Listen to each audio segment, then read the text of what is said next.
वाली बहू। करिश्मा के ससुराल वालों को वैसे तो करिश्मा से कोई परेशानी नहीं थी, क्योंकि उस पे कोई बुरी आदत नहीं थी, लेकिन एक आदत थी जो अच्छी नहीं थी, और वो ये थी कि करिश्मा कभी किसी की कोई बात नहीं मानती थी। लेकिन अगर उसे अपनी कोई बात मनवानी हो तो जिद पर अड़ जाती थी। करिश्मा का पति अविनाश और करिश्मा के सास ससुर सब इस बात से बहुत परेशान थे। अविनाश, मुझे कुछ शॉपिंग करनी थी, आज शाम को जल्दी फ्री होकर घर आ जाना। करिश्मा, इस वक्त मेरे पास बहुत काम है, हम शॉपिंग के लिए अगले हफ्ते चलते हैं। नहीं, मुझे आज ही शॉपिंग के लिए जाना है, मतलब जाना है। करिश्मा, मैंने कहा ना मेरे पास ऑफिस का बहुत काम है, मैं नहीं चल पाऊंगा। मैं कुछ नहीं जानती, अगर आप मेरे साथ शॉपिंग करने के लिए नहीं गए तो मैं अपने मायके चली जाऊंगी, और तुम्हारी मम्मी की तबीयत पहले से ही खराब है, सोच लो कौन ध्यान रखेगा उनका। अरे बेटा, तुम कभी तो अपने पति की बात सुन लिया करो, एक हफ्ते में क्या बिगड़ जाएगा। मैंने कह दिया सो कह दिया, मैं झुकूंगी नहीं। शाम को अविनाश करिश्मा को शॉपिंग के लिए लेकर जाता है। अविनाश, मुझे ये ड्रेस बहुत पसंद आ रहा है। लेकिन ये पूरे 20,000 का है। तो क्या हुआ, मुझे ड्रेस पसंद है और मुझे लेना है। करिश्मा, इस बार बजट थोड़ा गड़बड़ हो गया यार, अगले महीने तुम ये ड्रेस ले लेना।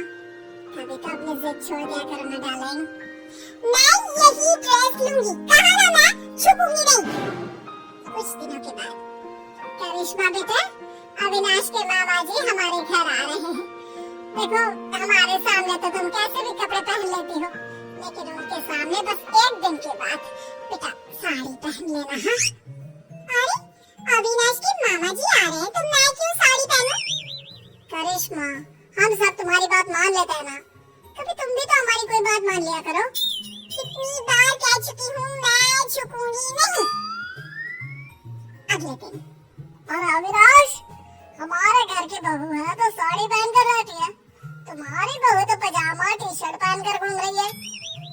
अब क्या बताए, बहुत समझाने की कोशिश की, लेकिन किसी की बात नहीं सुनती, हर बात पे कहती है मैं झुकूंगी नहीं।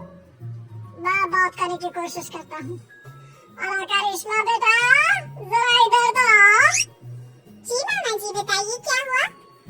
अरे वैसा तो तुम बहुत प्यारी हो बेटा, लेकिन तुम्हें इतना तो पता होगा ना कि कोई बड़ा घर आता है तो उसके पैर छूने चाहिए।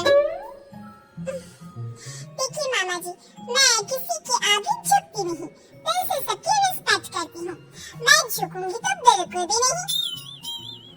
सुन लिया आपने मामा जी, समझा समझा कर थक गए हम, किसी की नहीं सुनते। कुछ दिनों के बाद, मम्मी जी, आज मेरी सहेली ने मुझे किसी जरूरी काम से बुलाया था, तो आज अविनाश के लिए खाना आप बना देना।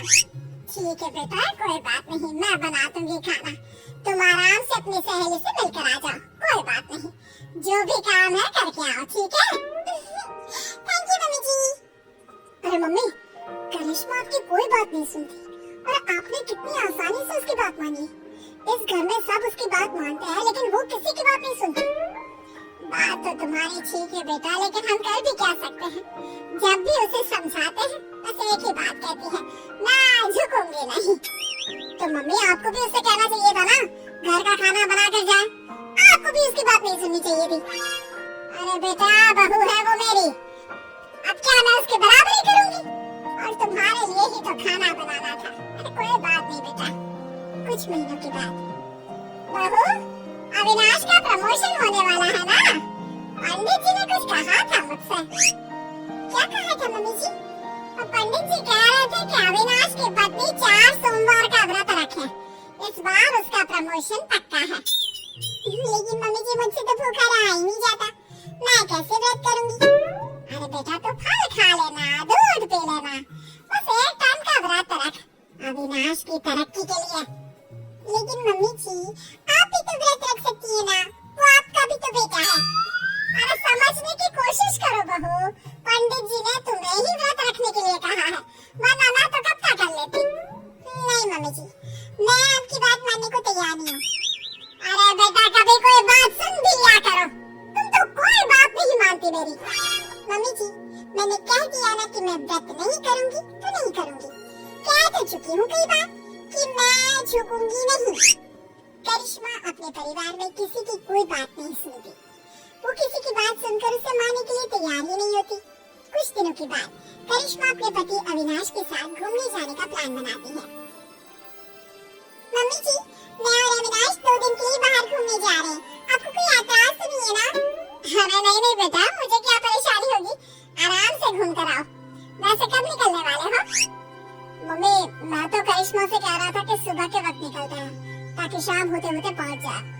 नहीं, मुझे रात को ट्रैवल करने में बहुत मजा आता है।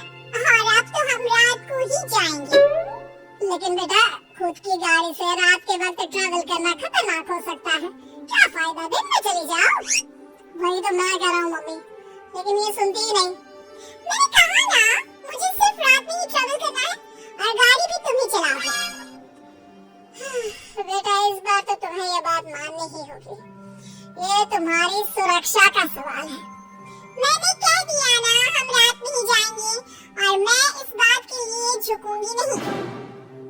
करिश्मा की जिद के आगे अविनाश की एक नहीं चलती और वो दोनों रात को गाड़ी लेकर शहर से बाहर जाने के लिए निकलते हैं। रास्ते में अविनाश की गाड़ी खराब हो जाती है। तभी वहाँ पर 4-5 गुंडे पहुँच जाते हैं। इतनी रात को बेबी को लेकर कहाँ टहलने निकले हैं भाई साहब? अरे जरा वक्त का तो ख्याल किया होता। इतनी रात को अपनी बीवी को घुमाने चले हो? देखो, हम शरीफ लोग हैं, हमें जाने दीजिए। लेकिन हम तो शरीफ लोग नहीं है ना। अपनी मैडम से बोलो अपने गले का हार और ये सोने की चूड़ियां चुपचाप उतार कर दे दे। मैं तुम्हें कुछ नहीं देने वाली, जाओ यहाँ से। आई बड़ी चूड़ियां लेने वाले। अपने पति को जिंदा देखना चाहते हो तो चुपचाप ये चूड़ियां और हार उतार कर दे दो, वरना ये आज बचेगा नहीं। करिश्मा, अगर तुम्हें मेरी और अपनी जान प्यारी है तो अपने गहने उतार कर प्लीज इन गुंडों को दे दो। ए गुंडा किसको बुला रहे हैं? सॉरी भाई साहब, गलती हो गई। मेरा मतलब करिश्मा, अपने गहने उतार कर इन भाई साहब को दे दो। मैं अपने गहने किसी को नहीं दूंगी। दूसरा गुंडा चाकू निकाल कर अविनाश के गले पर रख देता है। अब भी नहीं दोगी तो तुम्हारे पति की गर्दन घर से अलग हो जाएगी, सोच लो। अरे ऐसे कैसे तुम्हारे कहने से कुछ हो जाएगा?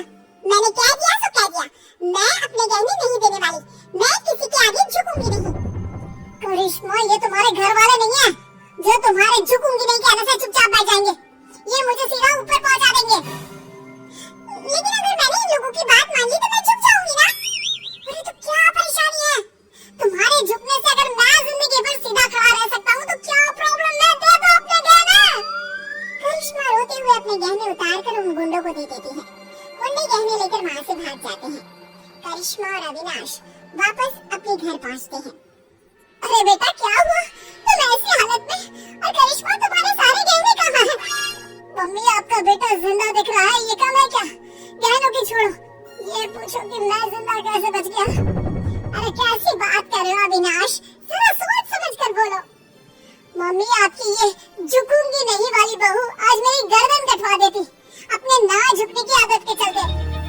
क्या बात है करिश्मा, तुम मुझे सारी बात साफ साफ बताओ। करिश्मा अपने और अविनाश के साथ हुआ सारा किस्सा अपनी सास को सुनाती है। बहू, घर में तो तुम हमारी कोई बात मानती नहीं, सुनती नहीं, लेकिन तुमने गुंडों के सामने भी अपनी जिद चलाई। कमाल कर दिया भाई। तो क्या करती मम्मी जी? वो मेरे गहने छीन रहे थे ना, और गहने नहीं देती तो वो तुम्हारा पति छीन लेते, उसका क्या? लेकिन मैं उनकी बात कैसे मान लेती? मैं कैसे झुक जाती? अब भी तो झुकना पड़ा ना, क्योंकि उन लोगों ने तुम्हारे साथ जबरदस्ती की। हाँ, नहीं तो मैं उनसे कह देती मैं झुकूंगी नहीं। अरे ठीक है बहू, तुम्हें नहीं झुकना मत झुको। लेकिन देखो, तुम दोनों बहुत डरे हुए और थके लग रहे हो। अभी जाकर अपने कमरे में आराम करो और रात को पिकनिक पर जाने की कोई जरूरत नहीं है। ठीक है मम्मी जी, अभी तो मैं आराम करने जा रही हूँ। मैं एक बार गुंडों के आगे झुक गई, उनकी बात मान ली और अपने गहने दे दिए। लेकिन याद रखिएगा, इस घर की 4 दीवारी के अंदर तो मैं कभी भी मेरा